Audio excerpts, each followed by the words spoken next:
Hello everyone, welcome back to another tutorial lecture on DSA series by VProtect Digital. So इस particular lecture में हम stack के बारे में चीजें अंडरस्टैंड करेंगे। स्टैक एक बहुत ही इंपॉर्टेंट डेटा स्ट्रक्चर है DSA में। So let's get started. So first of all हम स्टैक की डेफिनेशन के बारे में देखते हैं कि व्हाट स्टैक एक्चुअली इज।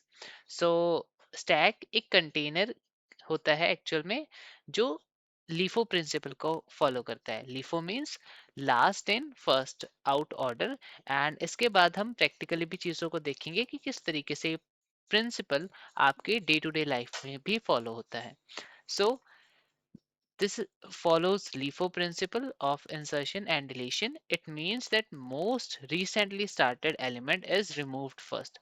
जो हमने किसी एलिमेंट को अभी इंसर्ट किया है रिसेंटली, जैसे सपोज कीजिए मैंने यहाँ पर अभी ए को इंसर्ट किया है, देन आफ्टर दैट मैं बी को इंसर्ट कर देता हूँ।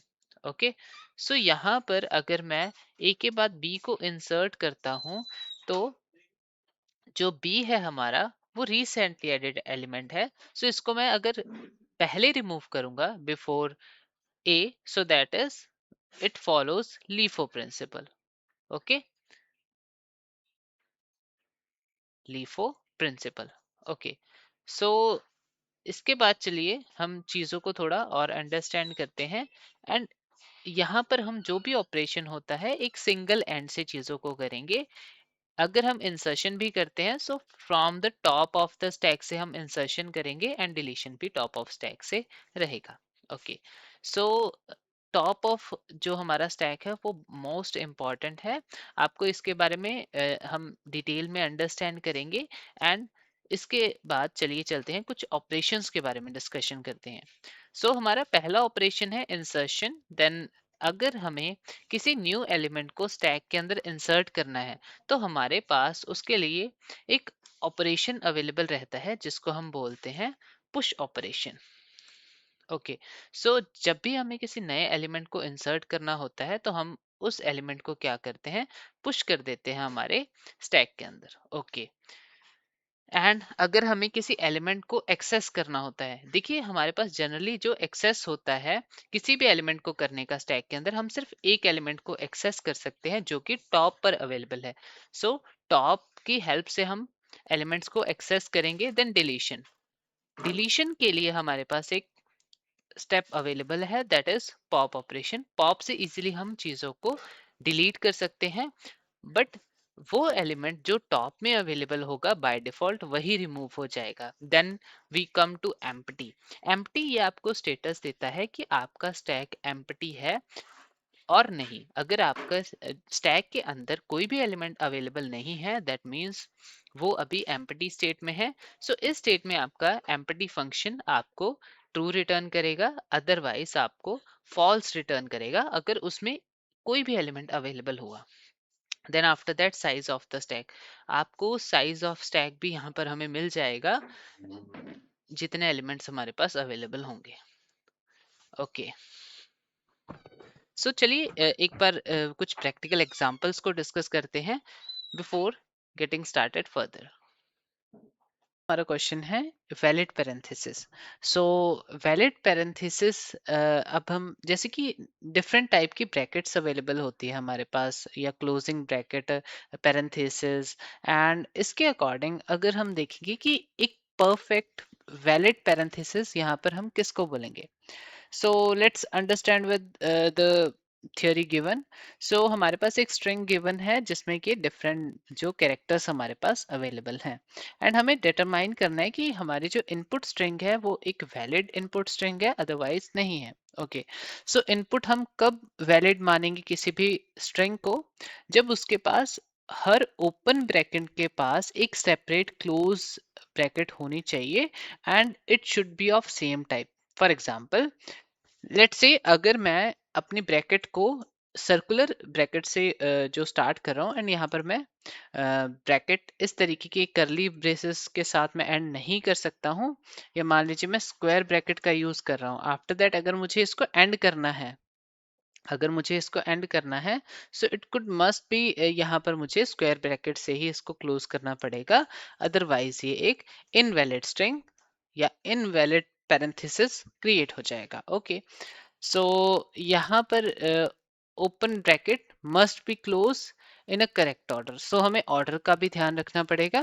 फॉर एग्जाम्पल लेट्स सी मैंने यहाँ से ब्रैकेट को स्टार्ट किया एंड यहाँ पर मैंने एक सर्कुलर जो ब्रैकेट है यहाँ पर डाल दी है। आफ्टर दैट अगर यहाँ पर मैं एक क्लोजिंग ब्रैकेट को भी सर्कुलर रखूंगा एंड आफ्टर दैट अगर मैं स्क्वायर ब्रैकेट को रखूंगा, सो ये एक करेक्ट ऑर्डर में है। अदरवाइज अगर मैं इसको इस पैटर्न में रखता हूँ, so this is not a correct order. So हमें ऑर्डर का भी ध्यान रखना पड़ेगा एंड हमें टाइप का ध्यान रखना पड़ेगा कि टाइप शुड बी सेम, जैसे कि जो टाइप है दोनों का सेम होना चाहिए। Okay, and every close bracket has a corresponding open bracket of the same type.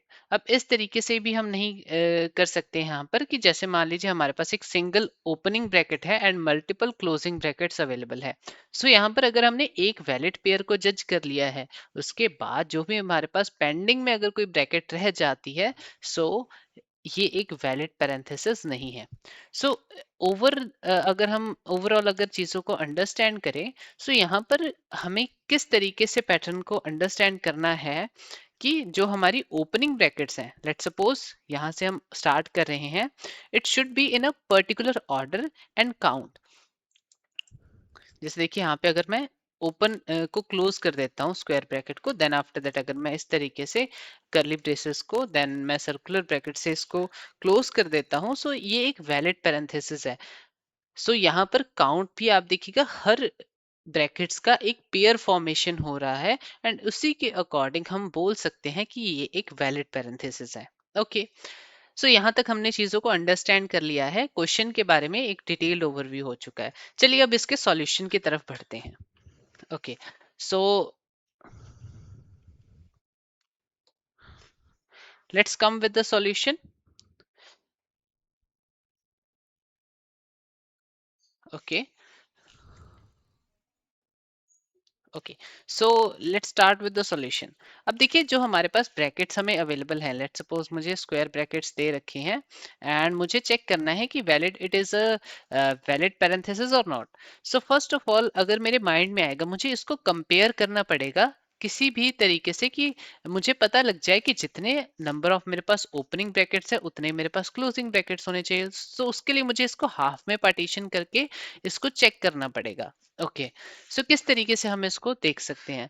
For example अगर मेरे पास कुछ ऐसा डेटा स्ट्रक्चर अवेलेबल हो जिसमें मैं ओपनिंग ब्रैकेट को तो स्टोर कर लूं एंड देन जब भी मुझे क्लोजिंग ब्रैकेट मिलेगी और एक पेयर का फॉर्मेशन हो जाएगा अगर मेरे पास, तो उस टाइम पर मैं उस पेयर को यहां से रिमूव कर दूंगा मेरे स्टैक से। ओपनिंग जो हमारे मेरे स्टैक के टॉप में अवेलेबल होगा एंड जो क्लोजिंग ब्रैकेट है जो मेरा स्ट्रिंग के अंदर अवेलेबल होगा। For example let's try this. एक सर्कुलर ब्रैकेट है हमारे पास एंड देन आफ्टर दैट एक करली ब्रेसेस हमारे पास अवेलेबल है एंड सर्कुलर। ओके, सो यहाँ पर अगर मैं एक स्टैक ले लेता हूँ एंड स्टैक में चलिए पुश करते हैं वन बाय वन। सबसे पहले मैंने सी को पुश किया, यहाँ पर सी को पुश करने के बाद यहाँ पर स्टैक के अंदर मेरे पास आया यहाँ पर एक सर्कुलर ब्रैकेट एंड यहाँ इसके बाद अगर मैं पुश करता हूँ स्क्वायर ब्रैकेट को। Okay, let's push it. After that curly braces. Okay, so यहाँ पर अगर आप देखोगे मैंने जो एलिमेंट्स को यहाँ पर पुश कर दिया है जो भी हमारी ओपनिंग ब्रैकेट्स हैं। ओके, इसके बाद अगर मैं कंपेयर करूंगा विद द नेक्स्ट वन, ये क्लोजिंग ब्रैकेट है। सो यहाँ पर मैंने जब चेक किया मेरे पास एक क्लोजिंग ब्रैकेट आ चुकी है मेरे स्ट्रिंग के अंदर। ओके, ओके, क्लोजिंग ब्रैकेट को अगर मुझे यहाँ पर अगर मुझे क्लोजिंग ब्रैकेट यहाँ पर मिल जाती है, सो नाउ माय जो माइंड किस तरीके से हम क्वेश्चन को सॉल्व करेंगे कि हम स्टैक के टॉप मोस्ट एलिमेंट को देखेंगे एंड अगर वो हमारा इस पर्टिकुलर ब्रैकेट का सेम टाइप का ओपनिंग होगा, देन हम इस स्टेटमेंट को या हमारे एलिमेंट को जो टॉप पर अवेलेबल है इसको रिमूव कर देंगे। देखिए यहाँ पर अगर हमने चेक किया कि हमारे जो क्लोजिंग ब्रैकेट है वो ब्रेसेस है वो इस तरीके की है। ओके, करली ब्रेसेस जब हमें यहाँ पर हमने फाइंड किया, सो ये भी जो करली ब्रेसेस है and it is of opening type. Okay, so in that case मैं क्या करूंगा, मैं यहाँ से इसको रिमूव कर दूंगा। ओके, अब मैं नेक्स्ट ब्रैकेट पर जंप करूंगा। जब मैं नेक्स्ट ब्रैकेट पर आऊंगा, सो ये एक स्क्वायर फॉर्मेट की है। मैंने यहाँ पर एक स्क्वायर फॉर्मेट की ब्रैकेट के साथ इसको मैच करूंगा। It is of a closing type and मैं स्टैक के टॉप पर यहाँ पर चेक करूंगा, is it of a opening square bracket और नॉट। जब मैंने चेक किया, so yes I found it, it is of a opening type. Okay, so then again you need to remove it from the stack. Okay, then again I have to check for this particular circular bracket. Okay, so circular bracket की यहाँ पर closing थी and मुझे यहाँ पर opening को check करना था एंड टॉप स्टैक के टॉप पर जो ओपनिंग ब्रैकेट अवेलेबल है, then I need to remove both the इस क्लोजिंग को भी एंड जो मेरे पास स्टैक के अंदर है उसको रिमूव कर देंगे। ओके, सो यहाँ पर अगर मैं चेक करूंगा, मेरे पास जो स्टैक एम्प्टी हो चुका है, मोस्ट इंपॉर्टेंट कॉन्सेप्ट कि यहाँ पर मेरा स्टैक एम्प्टी हो चुका है। ओके, सो अगर मेरा स्टैक एम्प्टी हो चुका है, सो यहाँ पर मैं बोल सकता हूं कि मेरा जो पैटर्न है स्ट्रिंग का वो एक वैलिड पैरेंथेसिस है। ओके, ओके, सो यहाँ पर इन केस अगर मेरे पास कोई भी ब्रैकेट यहाँ पर ओपनिंग स्टेटमेंट रह जाती और यहाँ पर मेरे पास कोई क्लोजिंग ब्रैकेट एक्स्ट्रा रह जाती, तब तब भी मैं बोल सकता हूँ कि मेरा जो पैटर्न है स्ट्रिंग है वो एक वैलिड पैरेंथेसिस नहीं है। सो इस तरीके से हम इस क्वेश्चन को सॉल्व करेंगे। Let's jump to the coding part. Okay, so overall idea यहाँ तक हमें आ चुका है, बाकी हम कोडिंग पार्ट में जाकर इसको डिटेल में अंडरस्टैंड करते हैं। देखिए स्ट्रिंग यहाँ पर हमें ऐसा इनपुट दे रखी है एंड जो भी आपको प्रीवियसली जो इम्पोर्टेंट स्टेटमेंट्स थी कि हम किसी स्ट्रिंग को या वैलिड पैरेंथेसिस कब जज करेंगे, जब वो इन तीन कंडीशन को फॉलो करेगा। ओके, एंड हमारे पास एक स्ट्रिंग इनपुट है।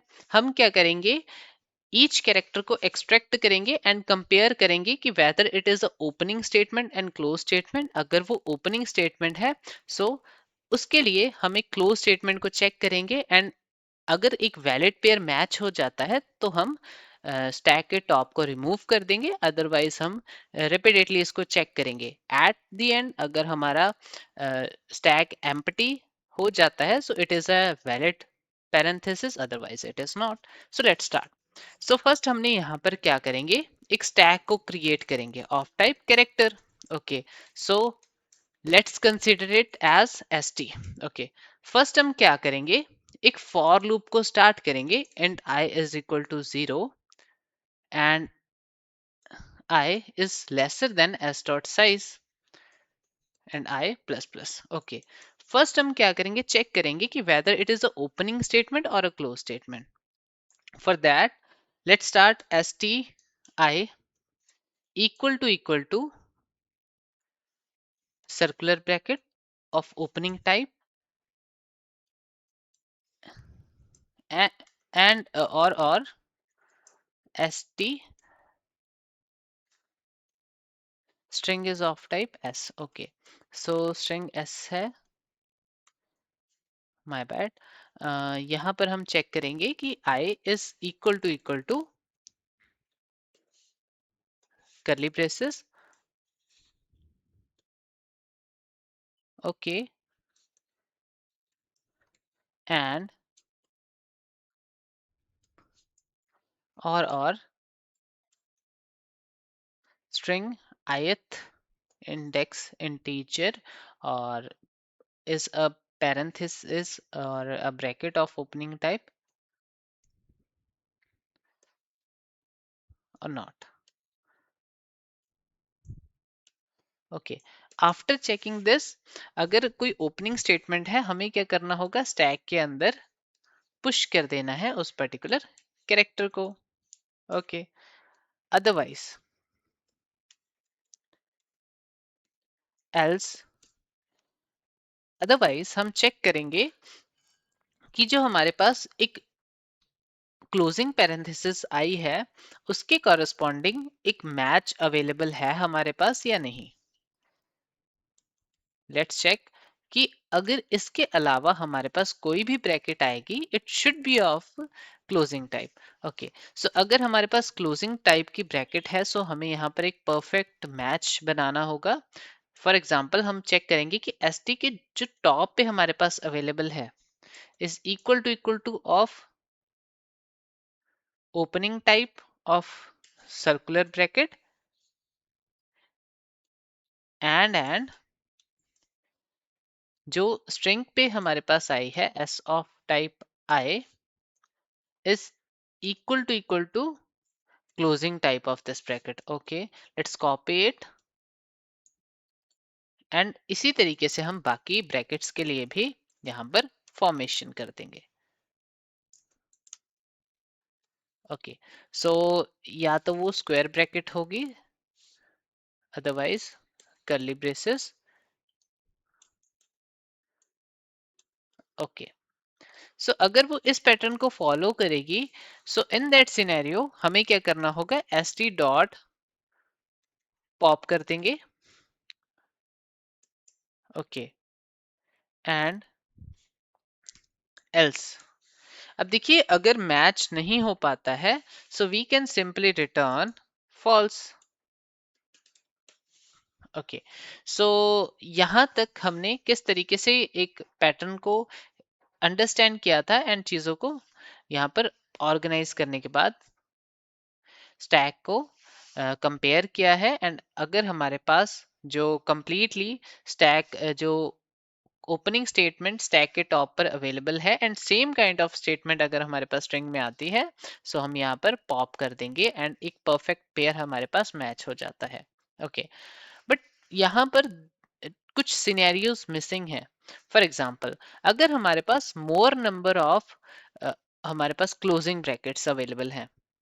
Okay, so in that scenario क्या होगा, हमारे पास ज्यादा number of closing brackets available हैं बट उसके लिए हमारे पास ओपनिंग स्टेटमेंट्स नहीं है। सो इस सिनेरियो को कवर करने के लिए हम क्या करेंगे, यहाँ इनिशियली चेक करेंगे क्लोजिंग ब्रैकेट को चेक करने से पहले कि if our stack is empty, अगर हमारा स्टैक एम्प्टी है सो हम यहीं से ही रिटर्न कर देंगे फॉल्स। ओके, अदरवाइज यहां पर हम चेक करेंगे at the end and return करेंगे कि एट द एंड अगर हमारा जो स्टैक है वो एम्प्टी हो जाता है सो दैट मीन्स एक वैलिड पैरेंथेसिस हमने जो ऑब्जर्व कर ली है and we can return true, otherwise we have to return false. Okay, let's run it. Okay, कुछ टेस्ट केसेस पास हो चुके हैं, कुछ नहीं हुए हैं, लेट्स सी।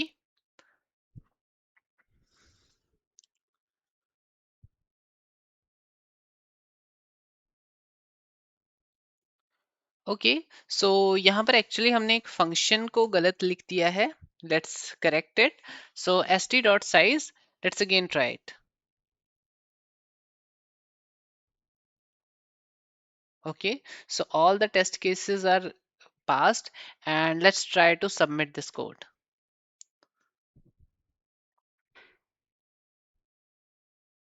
ओके, सो देखिए ओवरऑल हमारा जो कंप्लीट लीड कोड प्रॉब्लम थी वो सबमिट हो चुकी है and let's try to analyze its time and space complexity. Okay, so अगर हम चेक करेंगे कि हमने किस पैटर्न को फॉलो किया था, इनिशियली हम क्या कर रहे थे, फॉर लूप के अंदर हम एक फॉर लूप को रन कर रहे थे। So by traversing each and every element, so हमारी जो टाइम कॉम्प्लेक्सिटी आ जाएगी that is of O of N number of characters available. And यहाँ पर हमने क्या किया, एक स्टैक स्पेस को यूटिलाइज किया है। सो stack space in the worst case, अगर देखिए सारी ही हमारी जो स्टेटमेंट्स होंगी ऑफ ओपनिंग टाइप्स रहेंगी सो हमारा जो कंप्लीट स्टैक होगा वो एन स्टोरेज को गेन कर लेगा। सो हम यहाँ पर लास्टली बोल सकते हैं कि हमारी फर्स्ट स्पेस कॉम्प्लेक्सिटी क्या रहेगी, O of n, that is of number of strings characters available in the string.